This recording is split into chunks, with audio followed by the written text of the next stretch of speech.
Inilah visual udara yang menunjukkan pagar yang membentang di perairan Tangerang sepanjang 30,16 km.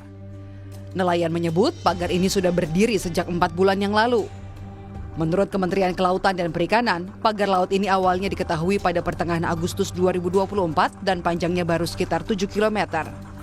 Namun, seiring berjalannya waktu, pagar bertambah panjang menjadi sekitar 30 km.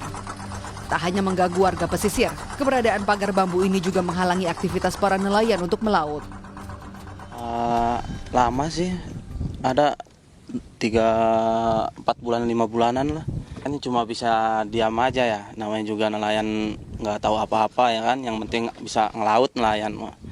Cuma ya resikonya ya akses jalannya doang agak jauh gitu.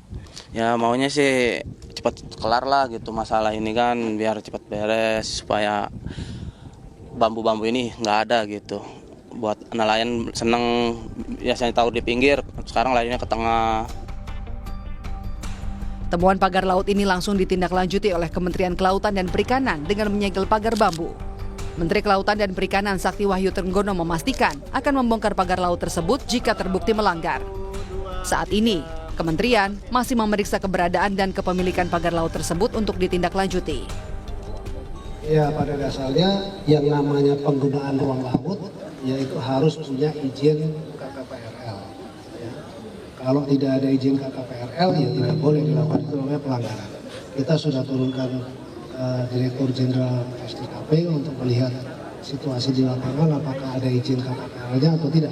Kalau tidak ada izinnya ya itu kita akan berikan peringatan kepada yang melakukan. Ada sanksi selanjutnya tidak Pak? Pasti dicabut. Dirjen Pengawasan Sumber Daya Kelautan dan Perikanan KKP bilang, pagar tidak ada izin dan meresahkan masyarakat sehingga harus disegel.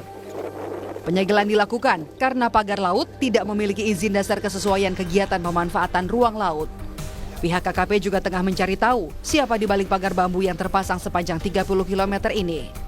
Memang pagar tersebut tidak ada izin PKKPRL-nya dan meresahkan masyarakat. Kami diperintahkan Pak Menteri untuk penyegelan pagar tersebut. Dan itu membuktikan negara hadir. Jadi masyarakat jangan khawatir terkait dengan pagar tersebut. KKP akan menindaklanjuti hal tersebut. Kami wawancara beberapa nelayan, kami cari gali dulu siapa di baliknya ini. Ada sedikit titik terang dan itu kami sudah kantong juga. Pagar laut ini terpasang mulai dari Desa Marga Mulia hingga Desa Ketapang, serta Desa Patra Manggala hingga Desa Ketapang. Hingga saat ini kegiatan pemagaran dihentikan dan KKP tengah memeriksa siapa pemilik pagar laut. Tim Liputan, Kompas TV. Nelayan Desa Ketapang mengaku resah saudara dengan adanya pagar laut yang membentang sepanjang 30 km di perairan Laut Tangerang, Banten. Pagar laut dapat mengganggu aktivitas melaut nelayan yang berujung pada tersingkirnya nelayan dari mata pencarian mereka. Pagar laut ini membentang sepanjang 30 km dari area pantai. Area ini juga menjadi lokasi para nelayan mencari ikan dan kerang.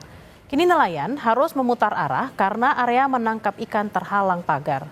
Pagar bambu ini disebut sudah ada sejak 4 bulan terakhir dan nelayan mengaku sudah melaporkan kepada pihak terkait, namun belum ada tindakan lanjut. Belum diketahui siapa yang membuat pagar dan apa tujuannya. Warga meminta agar ada tindakan tegas agar tidak mengganggu pencarian warga sekitar. Jelas resah lah masyarakat, nelayan kecil, nelayan tradisional itu kan nggak bisa mencari nafkah. Sedangkan nafkahnya dia mah dari situ, di pinggir-pinggir itu, mencari kerang, mencari udang kecil. Ya aja kalau nelayan-nelayan udah modern mah. Kalau nelayan kecil gimana kehidupannya? Apa mau disingkirkan? Saya nggak tahu dari mana, nggak tahu dari mana. Soalnya ada backing-backingnya semua. Jadi memang ada backing di balik. Itu jelas pasti ada backing-backingnya. Kalau nggak ada backing-backingnya orang nggak bisa begitu masang patok-patok sembarangan.